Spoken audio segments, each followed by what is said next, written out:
चिन्मयं व्याप्य यत्सर्वं त्रैलोक्यं सचराचरं तत्पदं दर्शितं येन तस्मै श्रीगुरवे नमः। अज्ञानतिमिरान्धस्य ज्ञानाञ्जनशलाकया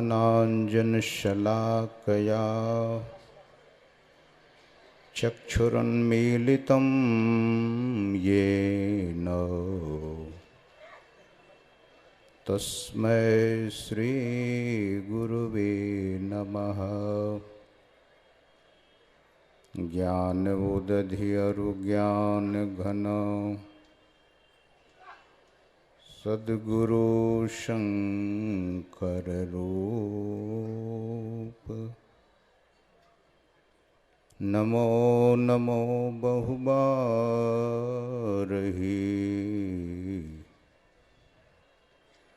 सकल सुपूज्यन भूप मूकं करोति वाचालं पंगुं लंघयते गिरिं यत्कृपातमहं वन्दे परमानंदमाधवम्।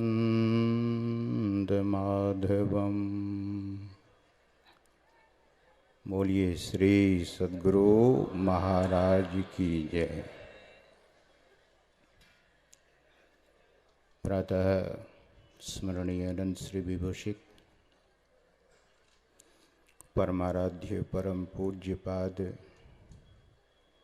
संत सद्गुरु महाराज के परम पावन युगल पद में पदों में सदा सदा पद वंदन। संत मत के वर्तमान आचार्य पूज्यपाद महर्षि हरनंदन परमहंस जी महाराज के चरण कमलों में कोटि सनमन। मंच पर उपस्थित पूज्यपाद गुरुजन, मुद मंगलमय साधु समाज, महासभा के समस्त सम्माननीय पदाधिकारीगण, सदस्यगण, सत्संग में समुपस्थित परम सम्माननीय सत्संग प्रेमियों, प्रबुद्धजनों तथा पूजनीय मातृशक्तियों,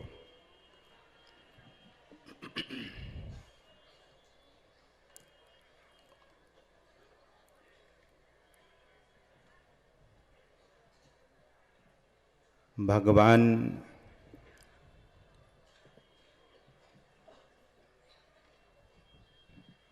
मुरली मनोहर माधव श्री कृष्ण की ब्रज भूमि, लीला भूमि, भक्ति की भूमि, प्रेम की भूमि, मोक्षदायिनी इस भूमि को मैं बारंबार नमन करता हूँ।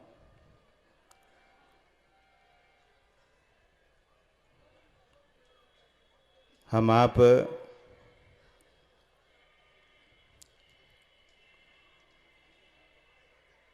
भगवान श्री कृष्ण के संबंध में लगभग सभी महापुरुषों के मुखारबिंद से सुबह से ही उनकी महिमा का गुणगान बखान सुन रहे हैं। सज्जनों,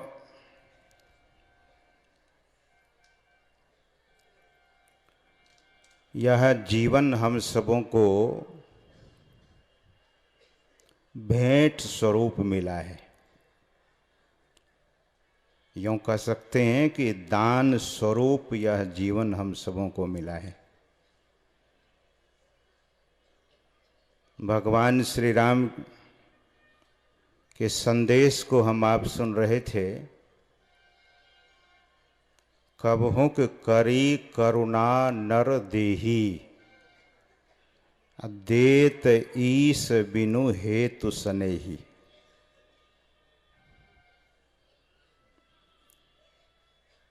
When the heart of Supreme God, fulfilled by the compassion,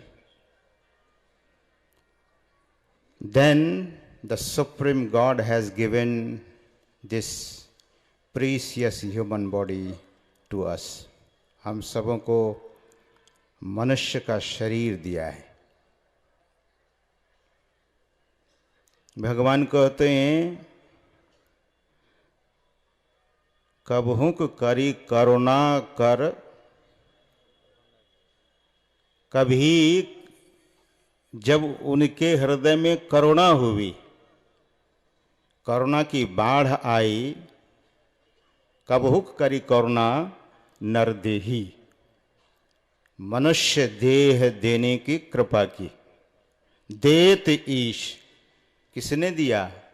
ईश ने, यानी ईश्वर ने। ईश्वर ने बहुत कुछ दे दिया हम सबों को।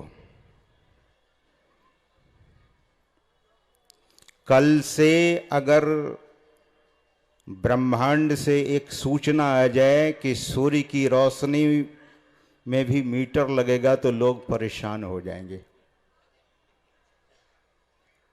सूर्य की रोशनी हम आप लेते हैं, लेकिन कोई रजिस्ट्रेशन नहीं किया है। बिजली घर में जलाते हैं तो you are paying for it, पैसा देना पड़ता है। परमात्मा ने बहुत कुछ दिया है, तो परमात्मा को हम आप क्या देंगे? हम सबों को कृतज्ञता से भर जाना चाहिए। कृतज्ञता, कृतज्ञता नहीं, कृतज्ञता से भर जाना चाहिए। मैं एक संस्मरण आपको सुना रहा हूं। वेस्ट बंगाल में एक मालदा टाउन है, आप लोग जानते होंगे। वहाँ एक भक्त थे, अब उनका शरीर नहीं रहा।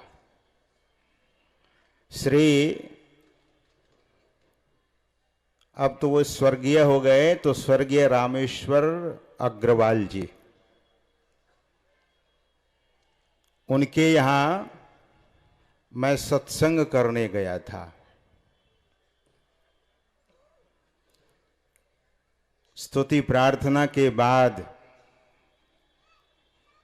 जब एक भजन गाने की बात हुई,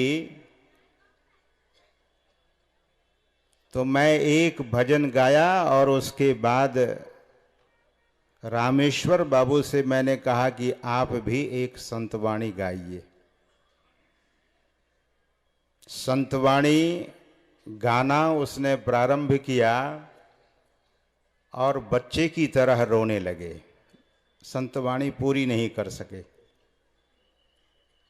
बाद में मैं कुछ बोला, कुछ ज्ञान की बात, आरती हुई,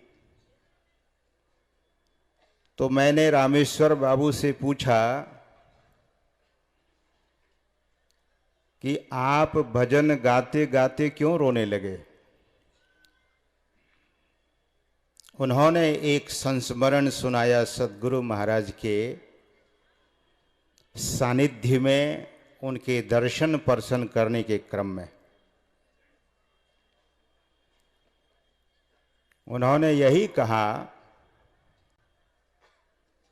कि मैं नितांत गरीब था, और जब सद्गुरु महाराज के संबंध में मैं सुना तो उनके चरणों में उपस्थित हुआ, सत्संग सुना और दीक्षा ले ली। जब सत्संग सुना तो सद्गुरु महाराज की वाणी मैं सुना महर्षि में ही पदावली में कि सद्गुरु सब कुछ देते हैं, हरहु भव दुख देहु अमर सुख, सर्वदाता समर्थ हो। सर्वदाता है वे। सहजबाई कहती हैं, सद्गुरु दाता सर्व के तू कृपन कंगाल, गुरु महिमा जान्यो नहीं फंस्यो मोह के जाल। तो सद्गुरु दाता सर्व के मैं सुना तो सद्गुरु महाराज से धन की मांग मैं करता था कि मुझे धन देने की कृपा कीजिए। सद्गुरु महाराज कहते थे, धन चाहिए तो भगवान शंकर से मांगिए। रामेश्वर बाबू सद्गुरु महाराज को वह पंक्ति सुनाई कि सद्गुरु शंकर रूप, सद्गुरु भी शंकर के ही रूप हैं। तो सद्गुरु महाराज मौन हो जाते थे। मैं पूज्यपाद महर्षि संतसेवी परमहंस जी महाराज से प्रार्थना करता था। उस समय पूज्यपाद को लोग पूज्य संतसेवी जी महाराज कहा करते थे। तो पूज्यपाद से वे विनती करते थे कि मेरे लिए प्रार्थना कर दीजिए सद्गुरु महाराज से। पूज्यपाद महर्षि संतसेवी जी महाराज उनसे कहते थे कि स्वयं आप विनती कीजिए। और एक दिन सद्गुरु महाराज रीझ गए और सद्गुरु महाराज ने कहा कि जाइए, जैसा जितना धन चाहिए मिल जाएगा। और सद्गुरु महाराज का आशीर्वाद प्राप्त होने के बाद दिन दूनी रात चगुनी होने लगी। फैक्ट्रियां खोल लिया और कहा कि मैं मांगा तो सही लेकिन धन मांगा। अब हमें भक्ति रूपी धन चाहिए।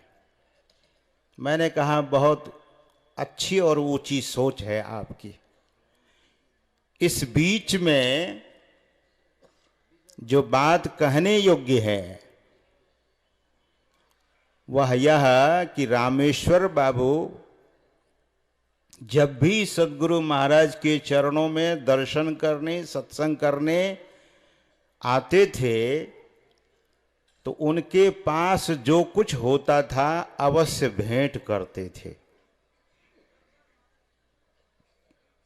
महापुरुषों का दर्शन खाली हाथ नहीं, कुछ लेकर जाइए।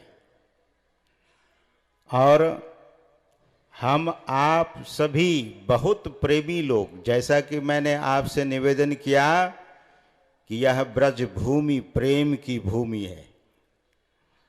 इस भूमि में आए हैं तो सद्गुरु महाराज का यह महाधिवेशन, महायज्ञ यहाँ प्रारंभ हो चुका है सुबह से।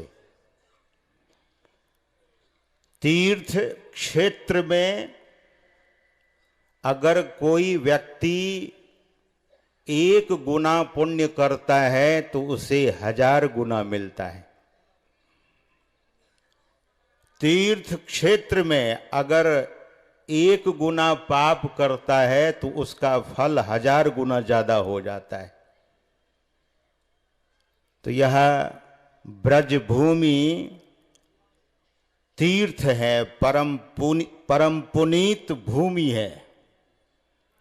और मैं तो निवेदन करना चाहूंगा, जीवन से खिन्नता मिटाना चाहते हैं, देखिए धन बहुत लोगों को होता है लेकिन धन जिसके पास सात्विक है उन्हीं के पास सुख शांति है। सत्संग में अगर दान करते हैं, और दान किसे करेंगे? सद्गुरु महाराज के नाम पर। यह यज्ञ, इस यज्ञ में अगर छोटी छोटी अर्थ की आहुति देंगे तो तीर्थ क्षेत्र में आपने दान किया और आगे इतनी उन्नति होती है, क्योंकि यह बहुत बड़ा प्रमाणिक जगह है। भगवान श्री कृष्ण भी देखेंगे कि कैसे लोग आए हैं जो गुरु के लिए दान नहीं कर रहे हैं। सज्जनों, भगवान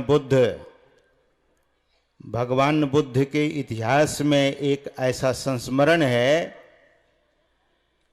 एक राजा प्रसेनजित भगवान बुद्ध को 1000 शिष्यों के साथ आमंत्रित कर बहुत भोजन कराया, अनेक प्रकार का भोजन, वस्त्र दान दिया। नगर के लोगों से कहा कि आइए हमारे दान को देखिए। लोगों ने देखा तो नगर के लोगों ने भी राजा से बढ़कर व्यवस्था की और भगवान बुद्ध को बुलाकर भरपूर दान दिया। राजा को बुलाकर दिखाया कि देखिए, आपसे बढ़कर भगवान बुद्ध और साधु संतों को हम नगरवासियों ने दान दिया है। राजा दुखी हो गए, पलंग पर जाकर सो गए। उनकी दासी राजा के उदास होने की बात पूछती है। राजा ने कहा कि हमसे ज़्यादा बढ़कर दान दे दिया नगरवासियों ने। दासी बहुत सयानी थी, बुद्धिमती थी। राजा से कहती है कि आप ऐसी ऐसी व्यवस्था कीजिए। उस समय भगवान बुद्ध को खिलाने में 9 करोड़ असरफी खर्च किया गया था, उनके सभी शिष्यों के सहित। सज्जनों, भगवान बुद्ध दानानुमोदन करते थे। भोजन करने के बाद दान का अनुमोदन करते थे।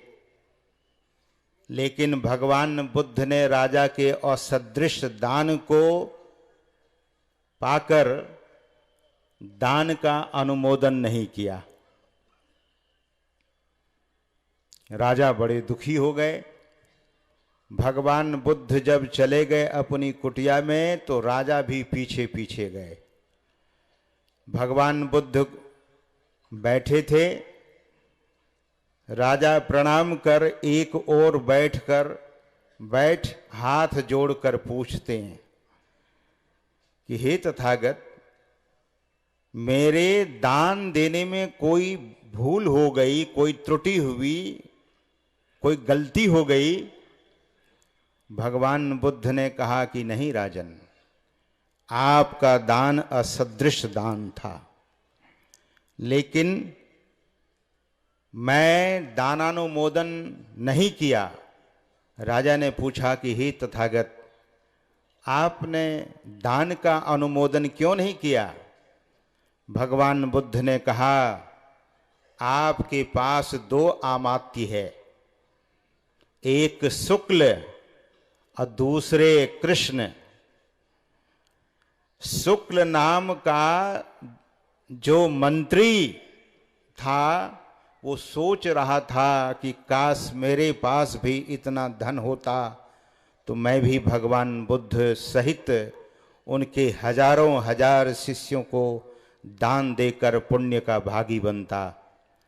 लेकिन दूसरा जो अमात्य था वह बुद्धि का मलिन, उसने सोचा कि 9 करोड़ असरफी खर्च कर राजा ने सब कुछ पानी कर दिया। राजन, मैं इसीलिए दानानुमोदन नहीं किया कि यदि मैं दानानुमोदन करता तो जो कृष्ण नाम का तुम्हारा अमात्य था है उसका सर 1000 टुकड़े में फट जाता, इसीलिए मैं दान का अनुमोदन नहीं किया। सज्जनों, दान, यह दान की सच्ची बात सुनकर राजा ने अपने शुक्ल नाम के अमात्य को राज्य का एक कोना दे दिया और 7 दिनों तक दान करने के लिए कहा। केवल सोचने मात्र से अगर कोई दान देते हैं तो अपना लोक परलोक दोनों सुधार लेते हैं। संसार में हम आप हैं तो संसार में समृद्धि चाहिए। महर्षि वेदव्यास कहते हैं कि जो दान नहीं करता है वही दरिद्र होता है और जो दान करता है वही धनवान बनता है। हमारे हरिद्वार में दीन दयाल उपाध्याय जी महाराज हैं, वे कहा करते हैं कि भिखारी आपके पास आता है, आपने देखा होगा किस लिए आता है? तो लोग कहा करते थे कि महाराज वो तो भीख मांगने आता है। दीनदयाल जी कहते थे कि नहीं नहीं, भिखारी भीख मांगने नहीं आता है, वो तो ये कहता है कि पूर्व जन्म में हमने दान नहीं दिया तो मैं भिखारी हो गया, आप दान नहीं देंगे तो मेरे जैसे हो जाएंगे। तो सज्जनों, यह ब्रजभूमि आप तमाम सत्संगियों के सहयोग से, आप दानवीरों के सहयोग से, उदार हृदय, जिन लोगों ने उदार हृदय से दान दिया है वे महत पुण्य के भागी बनेंगे। और कदाचित जो दान नहीं दिया है वे लोग जरूर इस महायज्ञ में अपना अपना दान देकर निश्चित रूप से यह एक इतिहास बनाएंगे और अपने जीवन को उन्नति की ओर ले जाएंगे। हमारी यही विनती है कि जरूर संस्था में दान दें और अपने संस्था को भी समृद्ध करें। यह तो आनन फानन में और बहुत दूर भागलपुर यहाँ से लगभग 1800 या 2000 किलोमीटर होगा। ऐसे दूर जगह में आकर इतनी व्यवस्था बनाई गई है तो यह महासभा के सभी पदाधिकारी गणों का साधुवाद है। और मैं हृदय से तमाम उन दानवीरों को और महासभा के तमाम पदाधिकारियों को, सदस्य गणों को साधुवाद देता हूं कि ऐसी व्यवस्था बनाई है और अपने लिए भी व्यवस्थित होकर, जैसे जहां तहां गंदगी नहीं होनी चाहिए। हम आप किसी के घर में कूड़ा अगर फेंक दें, गंदा कर दें तो यह अच्छी बात नहीं है। जैसे आपके घर में कोई कूड़ा ले जाकर फेंक दे तो इसका भी जरूर ख्याल रखिएगा। कुछ व्यवहारिक, हम सबों को बहुत व्यवहारिक होना चाहिए और स्थिर से वार्तालाप वगैरह होना चाहिए। We must be very behaviour, हमारा व्यवहार ही हमारा परिचय है। इसीलिए हम सबों को बहुत व्यवहारिक होना चाहिए। किसी को किसी प्रकार हमारे वाणी से, व्यवहार से ठेस न लगे, इसका जरूर ध्यान रखें।